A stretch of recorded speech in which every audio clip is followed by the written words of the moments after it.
మరణ ఛాయలో, మరణాంధకారంలో, మరణంలో ఉంటున్న ప్రజలలో గొప్ప వెలుగు చూశారంట.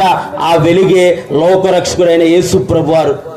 మనము కూడా ఒకప్పుడు భయంకరమైన పరిస్థితుల్లో, భయంకరమైన వేదన స్థితిలో, భయంకరమైన స్థితిలో ఉన్నప్పుడు ఆయనే మనల్ని హక్కును చేర్చుకొని, ఆయనే మనల్ని ఆదరించి, ఆయన మాట చేత మన జీవితాన్ని కట్టి, ఆయన మేలుల చేత మనల్ని తృప్తిపరిచి, ఆయనే ఈ యొక్క రాత్రికాల సమయంలో మనల్ని అందరినీ సజీవులుగా ఉంచాడు. దేవుని నామానికి మహిమ కలుగును గాక. దేవుని యొక్క వాక్యం అంటుంది, నీ పరిశుద్ధ ఆలయము చేత మేము, నీ మందిరములో మేలు చేత మేము తృప్తి పొందేదము.